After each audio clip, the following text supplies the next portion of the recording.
We're live We're live. to talk about this Monday, to talk about Law 24 of the 48 Laws of Power by Robert Greene. Right. And Law 24, as you know, is play the perfect courtier. The perfect courtier thrives in a world where everything revolves around power and political dexterity. He has mastered the art of indirection. He flatters, yields to superiors, and asserts power over others in the most oblique and graceful manner. Learn and apply the laws of courtiership, and there will be no limit to how far you can rise in the court. So, Law 24 is play the perfect courtier. Wow. Well, this one, it's pretty much saying, the way that when I was looking into it, it was use all the laws, right? Everything in your power, whether it's deception or making people feel smarter than, use them all to be the perfect chess player of life. It's amazing. It really is amazing. You know, as I was preparing for the podcast, there are some people out there that say, hey, you know, the royal courts, as Robert Greene is explaining it, are long gone. So these laws, yeah, you know, they really don't apply. But then he comes back with a very, very powerful phrase that says, look, the royal courts may have been long gone, but power still exists, very much so. Whether it be in the political scene, whether it be in business, power exists. Oh, yeah. So it's not the court that changes or makes the laws less valuable. It's the fact that power continues to exert itself throughout the ages in our world. Mm-hmm. And power, to access that power, these laws, you know, are tremendous for it. And so I really like that. Yeah, because the courtier is, I'm thinking like in the French courts, Henry VIII, all these kings that had all these people below them that, right, were dealing with somebody that at any point could say, off with their head. Right. So you had to know how to maneuver, move up, but not step on someone's toes who you shouldn't. Right. And, you know, to give you, we'll start on that premise. You know, let's say that, so we give the audience an idea of how things used to be. For example, there was an Arab author, and I can't remember his name right now, but he was privy to one of those courts of Darfur, which is in Sudan. And the Sultan, if the Sultan got injured, everybody in the court got injured just like the Sultan. If the Sultan went to, you know, on a hunting expedition and he fell off a horse, all the courtiers fell off horses. Okay? That's the extent and the extreme of how it used to be in the past, you know? And beware if you make a mistake, because the following day you could be losing your head. So, you know, if the Sultan fell off the horse, you fell off the horse too. Yeah. Because the Sultan could not be beneath you. You couldn't be a better horse rider, so you better take a dive and fall. And so that's what some of the critics, okay, which, by the way, I'm not a critic of Robert Greene. I think he's a genius. But, you know, I don't agree with everything, but he's great. So that's the extremes that it happened. Yeah. Nowadays, you see that power struggle everywhere. You see it in family structures. You see it in business. You see it for sure in political issues. Oh, yeah. No doubt about it. And you can extend it on and on and on. Yeah, so you could say the court now is politics. That's one example of the court today. And how people do slimy things, turn on each other, you know, maybe leak certain information because you're trying to just gain power. Right. And if you see somebody else getting too strong and that's an opponent of yours, maybe you do whatever it takes. Yeah. So in order to This law is. I've read before about this law, and I've read some reviews on it before, and they would say this is kind of like a complicated law, and it's complicated if you don't break things down. If something is complicated and you start breaking them down, so the only way I could deal with it, and it may help some of our viewers, is that I came up with two thoughts in relating to this law, so that we can review some of the suggestions that Robert Greene makes. For example, the courtier, you have to think of yourself as, walking a tightrope.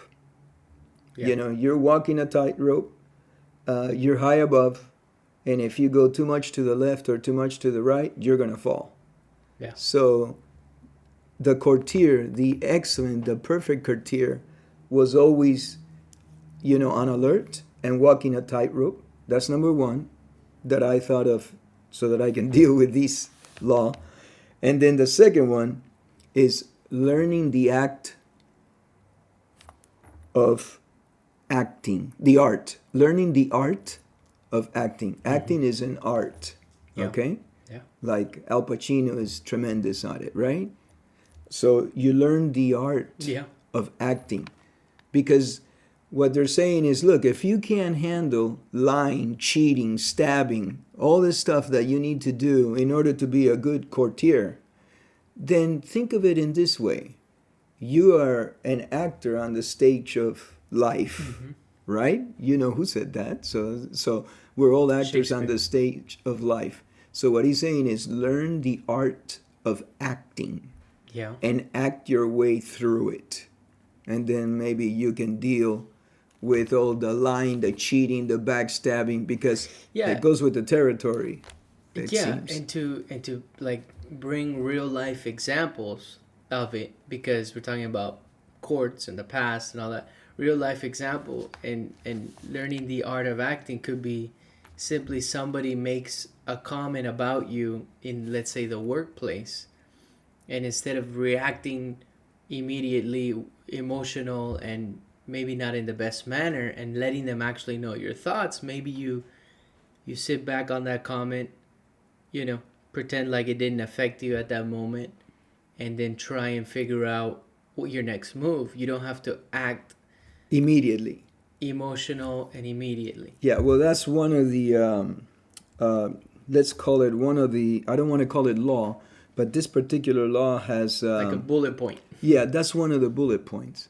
Learn to control your emotions. Absolutely. Before you react. Yeah. In fact, that's why sometimes I think that Mike Tyson, he's on another level, because I saw a podcast where he says, look, not everybody that fights you is your enemy. Okay? Not everybody that fights you is your enemy. Mm-hmm. And not everybody that tries to befriend you is your friend. And so, I mean, they turned the camera to the host, and he's going, wait a minute, I need to... Yeah. Somebody may come and present a point to you. But they're not really... your enemy. They're just trying to bring something to your attention, something that you might have missed. And it's extremely interesting. That's why I put them in yellow. And also, one of the big things in this law in particular is that, you've mentioned it before, you believe in, intentions are really important. Well, in the court, it's not always your intentions, it's how did it actually affect the other person.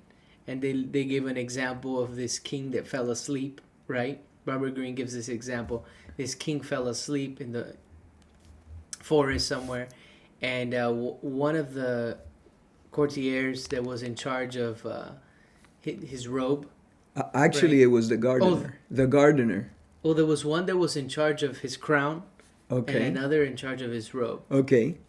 And then I'm not sure about the gardener, but the one, basically they overstepped because one of them put the robe on top of him when it had fallen off or whatever the case, and the king ended up killing him because he was beheaded the following day was beheaded for going beyond what he was supposed to do. It's tricky. That's why you're walking on a tightrope. So it's not just good intentions, and I No. think that's contrary to maybe what we grow up thinking. You know, I would be wrong, which means I've been wrong for most of my life. well, Because I've always, my mother taught me this, when we left Cuba and we were refugees in Spain. And although we are Spaniard descent, the Spaniards didn't like us. That we were just way too many of them and too loud and whatever. And we were in their country. And so, that's what my mother would share with me. He goes, always look at the intentions of the person that comes to you. right. I mean, that's a noble way of looking at things. I would be wrong all my life. Well, in the courts, and, Goes to show. it's not only intentions. It's incredible. It's incredible. Yeah. I mean, the art of indirection. I Oh. think of a magician. Yeah, it says so. Yeah, I thought of like David Blaine and some of these amazing magicians that are able to, for a moment, make you think that what they're doing is actually reality, but your mind knows that it's not, but for a split second. And David Blaine, in an interview, I saw him say that what magic does is, an indirection is for a moment you can make an adult think like a kid again, because Yeah. a kid thinks everything's possible. Right. So we'll call them rules of courtship. Okay? Being a courtier, because it says here, be a magician of appearance. And that was one of the, let's say, the rules, right? Yeah. I don't want to call them law because we're discussing the law. Yeah. And it's very interesting because he says there's another part that says another rule is never joke about appearances or tastes. That is extremely dangerous. Stay away from that. Yeah. So since you're walking a tightrope, he's saying, look, you can maybe go a little more to the right or the left and be careful. But one thing you can never mess around with is don't joke about appearances or about taste. You could find yourself being beheaded the following day. Yeah, I mean, people don't take that very lightly. Some people, you make fun of their appearance. Oh. Or the appearance of something they're very proud of. Oh. And he says don't even do it behind their backs. Because it's going to get to them.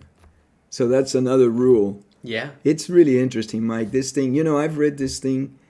I look at it. I have the book. I go back every now and then. But now that we're doing this, and you learn something all the time because you're not the man you used to be when you read it initially. Now you're years down the line. You have experienced other things in your life. And so some of these rules fall on you with a different weight. Yeah.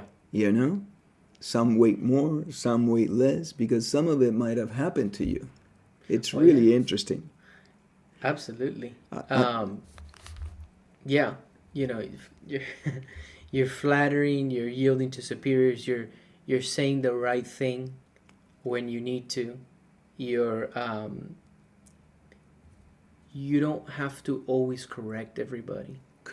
Exactly. Correct. If you see somebody that, let's say, is in a higher up position in a company, make a mistake, you don't have to address it in front of everybody, because that's another rule. Now you're demeaning that, or not demeaning. You're actually making them look as if they didn't know what they were doing, right? And so they're losing some respect. So it said never correct someone there's above you. Never do it, even if you know you're right. Be very, very careful. Yeah. Yielding to superiors. You assert power over others in the most oblique and graceful manner. I think of what's that saying about with stabbed with a velvet glove or something? What was that? Oh, that was Napoleon.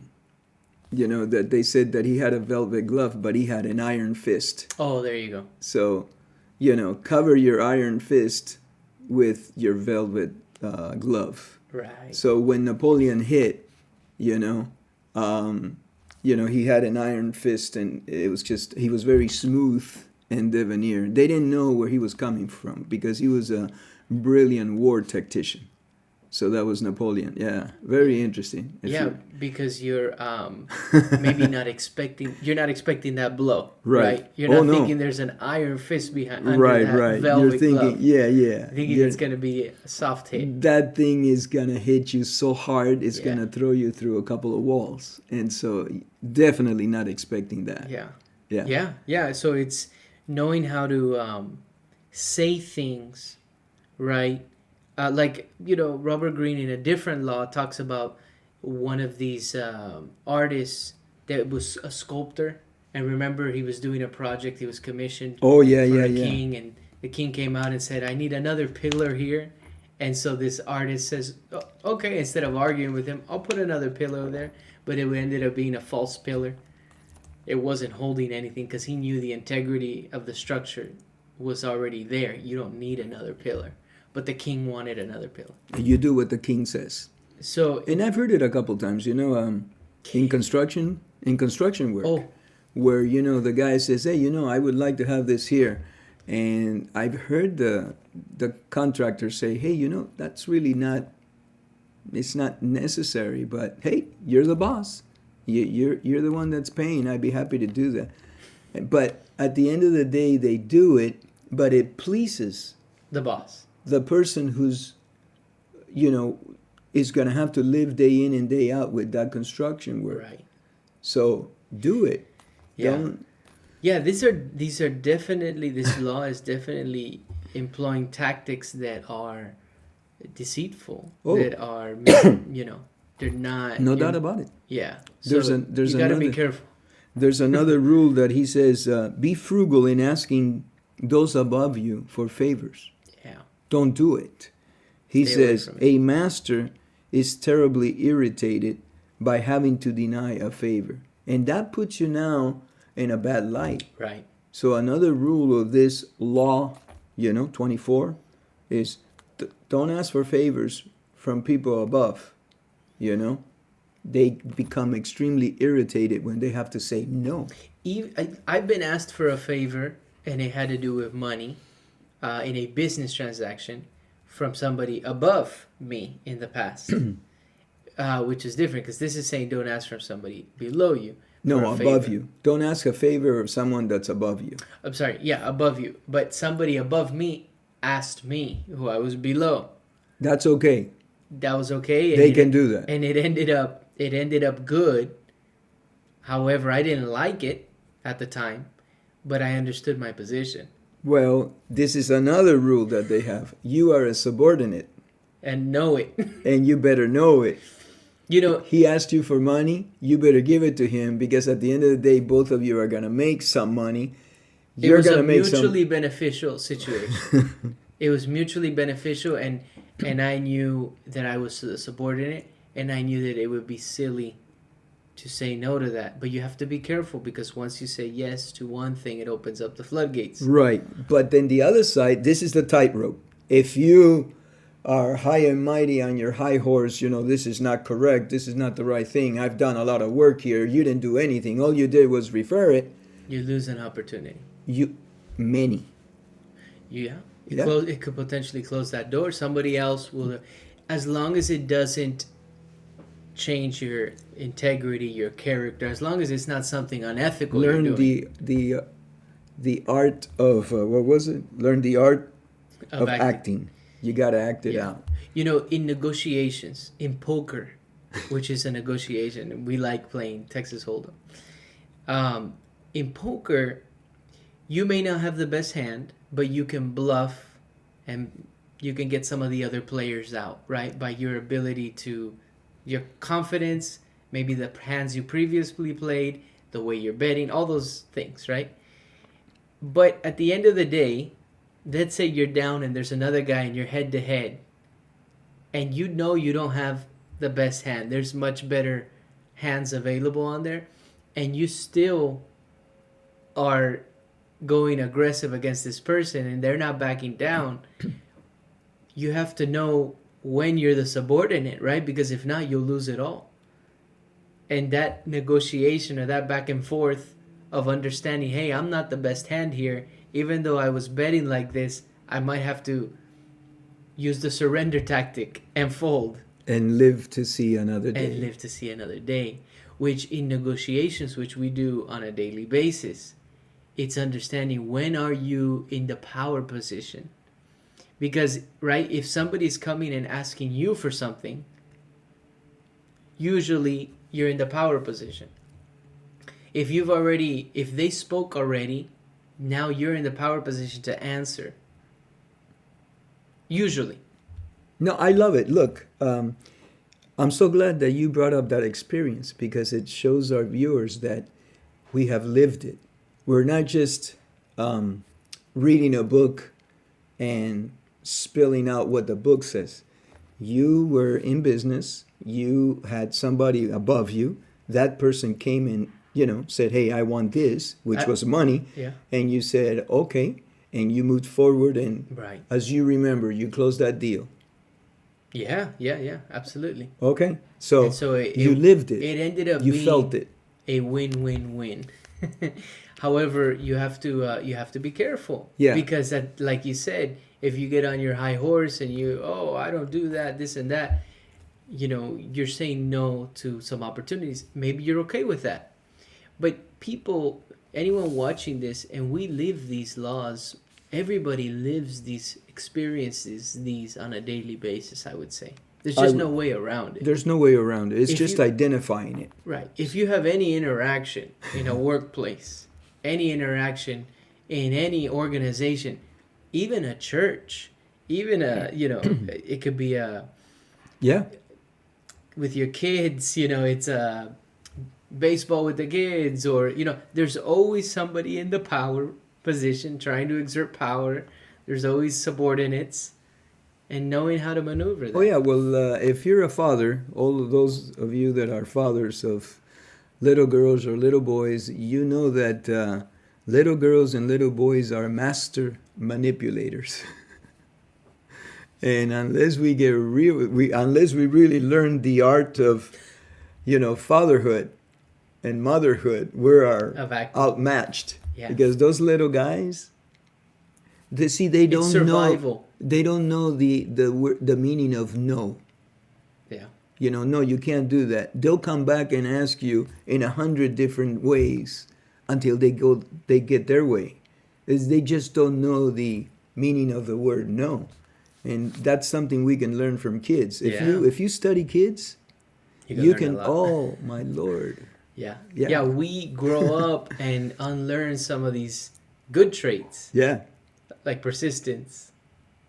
resiliency. Yeah. I mean, I'm telling you. Hard-headedness. Oh yeah. So another rule that he comes up with is never seem to work too hard. Okay. Effortless. Let them see that your talent just flows like in a genius. Yeah. That was another rule that of courtmanship. Yeah. Of it's really interesting. It's a tightrope, And back then, if you made a mistake, Right. you Now a mistake could mean you don't get promoted. don't get promoted. You get fired. Get fired. Um, Yeah, you lose an opportunity. Yeah. But it's definitely there, and it's really, he's also talking about be self-observant. That was another rule that I wrote down that I thought was very interesting. He says that the mirror was invented and is a tremendous thing, but he says don't just look at yourself in the mirror, because a lot, like that song that Michael Jackson's, the answer lies with the man in the mirror. Mhm. Just you want to make a change. Start there. Start there. Which is a brilliant song, and I love it. But he says, don't just look in the mirror. Be the mirror yourself. So, in other words, you have to be constantly alert of every move you make, because your life depended on it. So be the mirror. Every time you're going to take a move, think of the mirror as if you're looking at yourself in the mirror, what is that move going to entail? And how do you look by speaking this way? How do you look by acting this way? How do you It's look, brilliant. You're saying, how do you look to other people? Yeah, yeah. Because the courtiers, they weren't too concerned with the people that were subordinates, even though you have to be careful the ones that are coming up, up and coming subordinates. If you make an enemy with them, you're still going to be in trouble. But you want to make sure that there's several people above you. You want to please the king. Right. But in order to please the king, are you messing up a couple guys? Are you making up those people look bad that are just below the king, but they're still above you? So he's saying, you gotta, you know what? It's a tightrope. Yeah, I think of it like when you overstep, let's say that there's a situation at work, and you, instead of going to the person that is your superior, you go way high up and you overstep that person, and then now you can create some bad feelings towards you because, hey, you should have brought this to me. Right. And then that person that's above you, in revenge, could write you up for some silliness, make you look bad for something that, just because you overstepped them. I'll share with you, as we're talking about this, it brought to mind somebody that I think played the perfect courtier. And it's somebody in the business setting that I respect very much.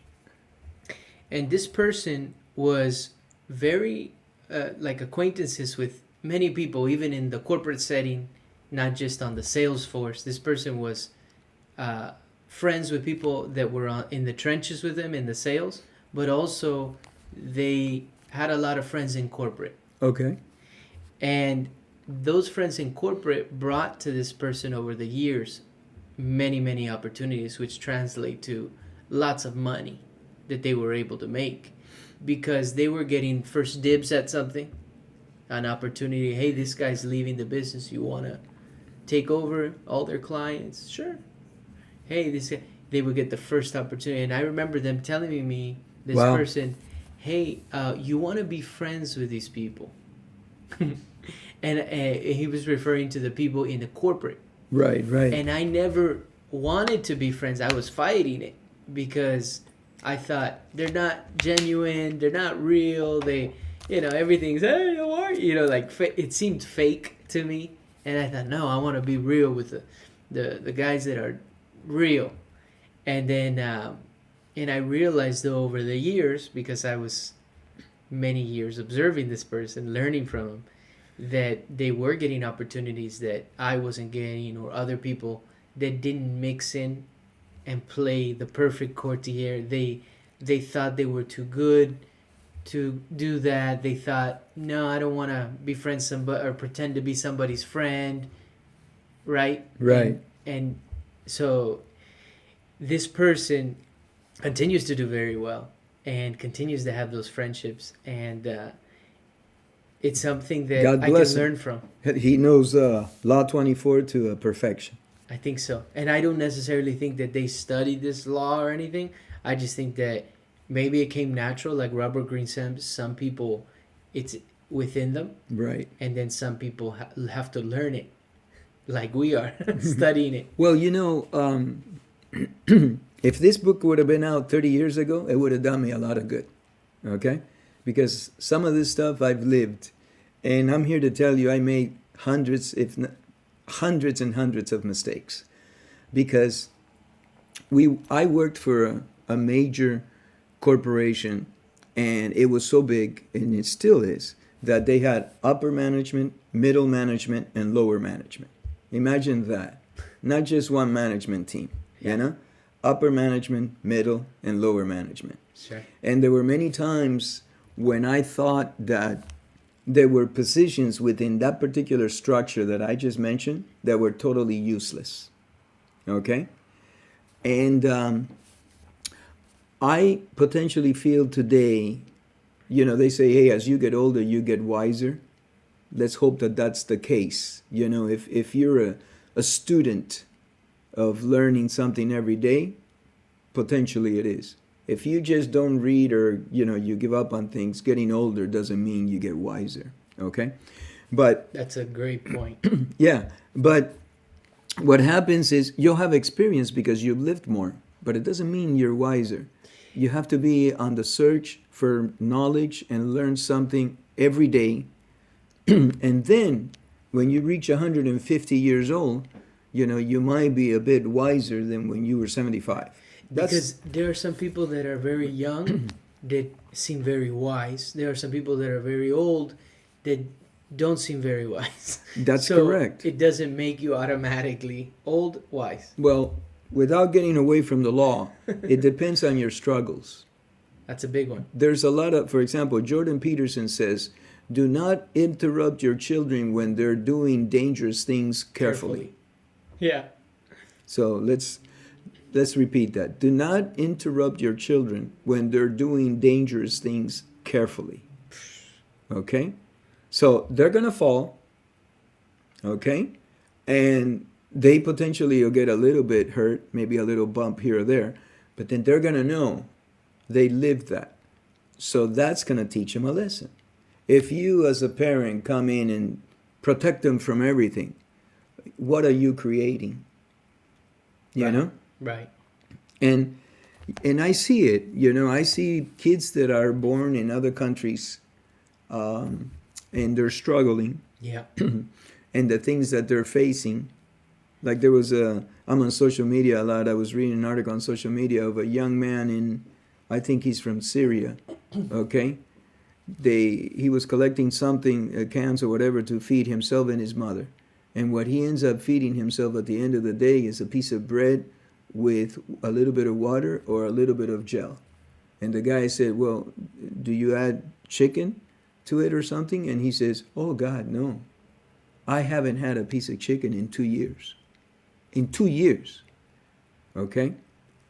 That child is wise to many, many things that another child in the U.S. That, it has everything potentially, it's a different world. Right. It's a different world. They won't understand. They'll never understand. They'll never understand it unless you live it. Unless you live it. Because you can even see that, and for a moment it pains you. It's very sad. Absolutely. But you don't fully understand unless you've gone even through us. It. Right. Even us. Yeah. So, but had I known about these rules, getting back to the law, I felt many times that some of those positions in lower management and even some in middle management were useless. Right. And that the company was paying a salary to certain people.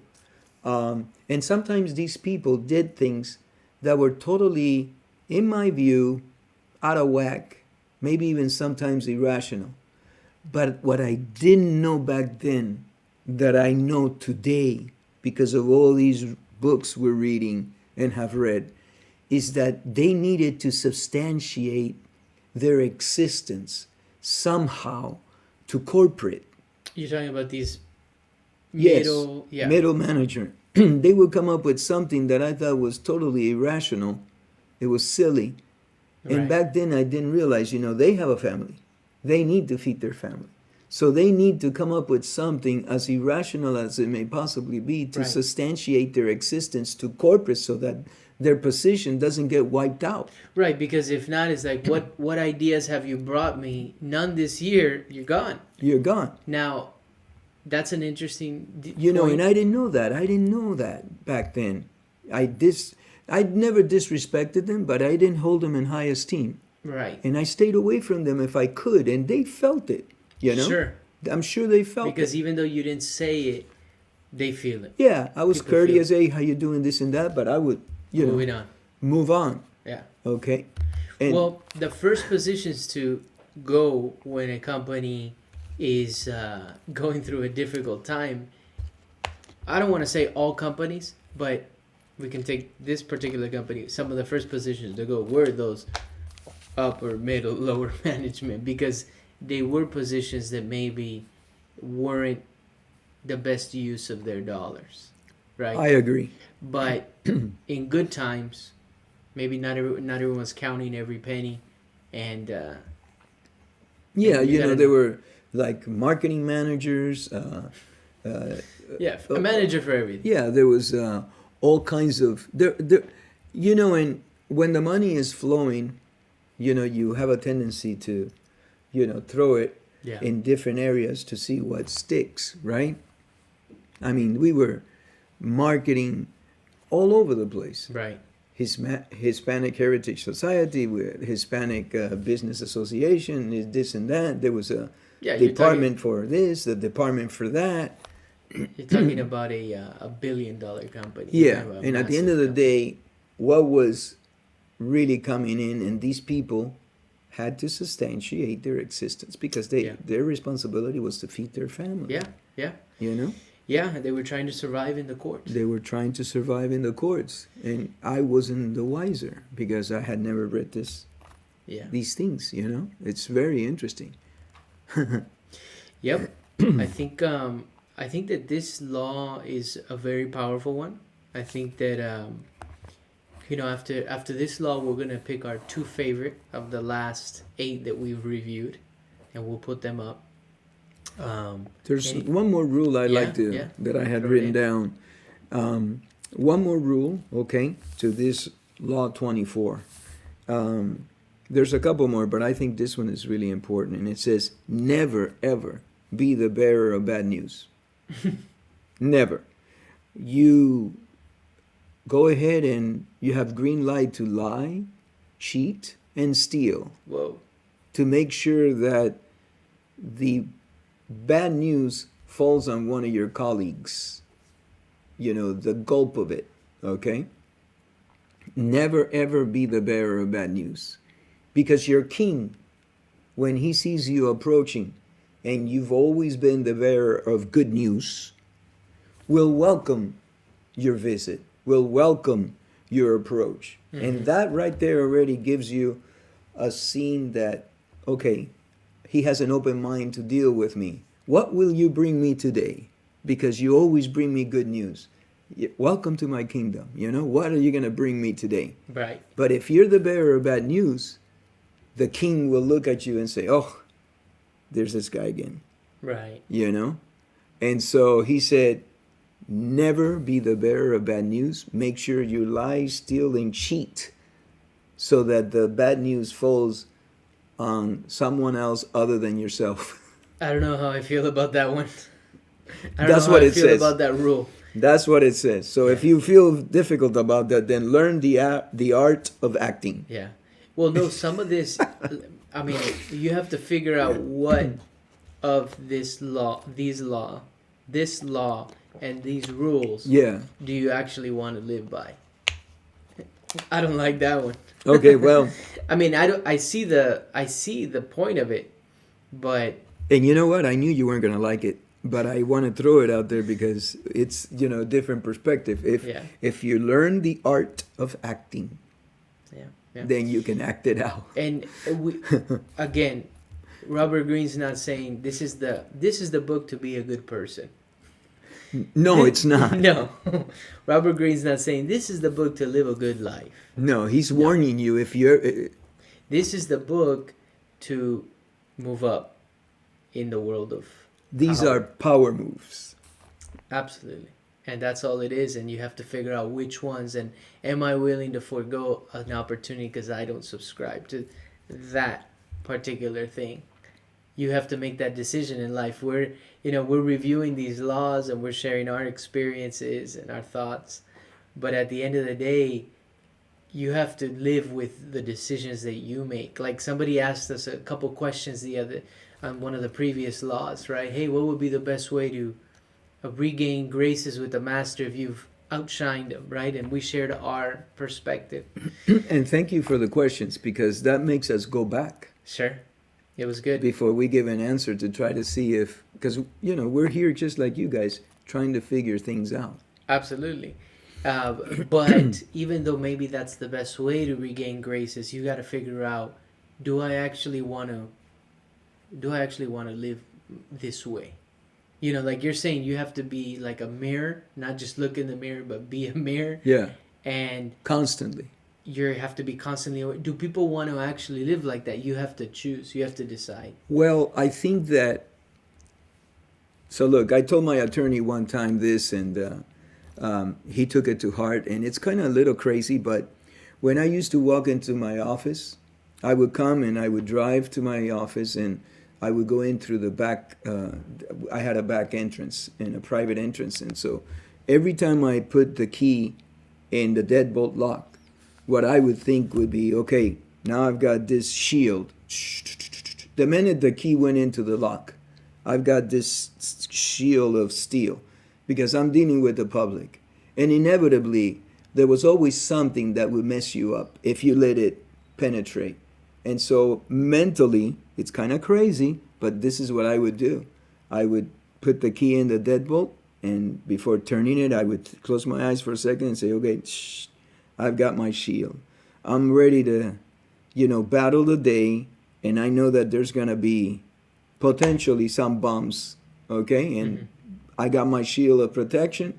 It's not going to... And I carried myself throughout the day while I was in that atmosphere. While I was in my office, I carried myself like that. And when I walked out of my office, okay, I released that shield. Yeah. Well, my attorney said, I like that. I need that. I'm going to use that. And his affirmation of what I had told him shocked me because I thought it was a little crazy thinking of something like that. And it shocked me that, he said that. Hey, I'm going to use that because I'm constantly battling people that are coming out of left field. Oh, and, yeah. And so... yeah.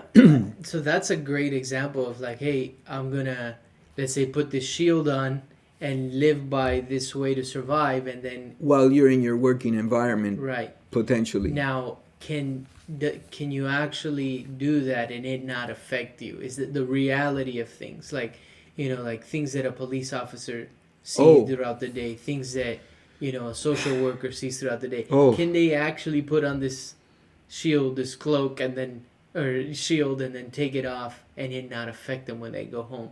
That is up to the person, you could say. But I like the idea.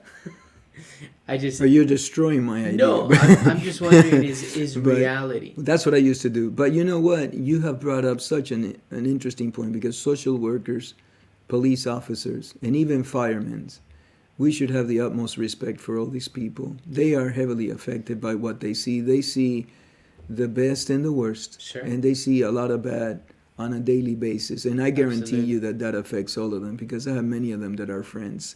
And I'll venture to say, and it's easy for me to say because I'm not in this position, but a social worker, seeing all the bad that happens, Yeah. if they put on a shield like this, okay, then maybe their compassion and their heart for things diminishes a bit. And so... wow. Well, yeah, that's... and when so... they need that in that field. Yeah, well, the other side of this is, if you don't protect yourself somehow, I've had several friends that are social workers that by the time they're done, they need some sort of treatment because of they get to see, the bad and the ugly that's out there that we don't get to see on a daily basis. And I've had some of them tell me, you cannot comprehend the level of malevolity that's out there. You cannot comprehend it. You can't make sense of it. So, it's what, folks, it's every environment that you're with, you need to try to deal with it as best as you possibly can. Absolutely. And maybe these laws give you a little idea. These laws help deal with challenges in life. Yeah. But great. We'll wrap it up with that. Anything else you want to throw in? Just that, a good buddy of mine sent me something the other day that says you have the ability to choose to go in different ways. But once you make your decision of choosing, the consequences, now you no longer have the ability to get rid of those consequences will come after you choose. So choose wisely. Yes. Yeah. Cool. All right. Thank you. Thank you.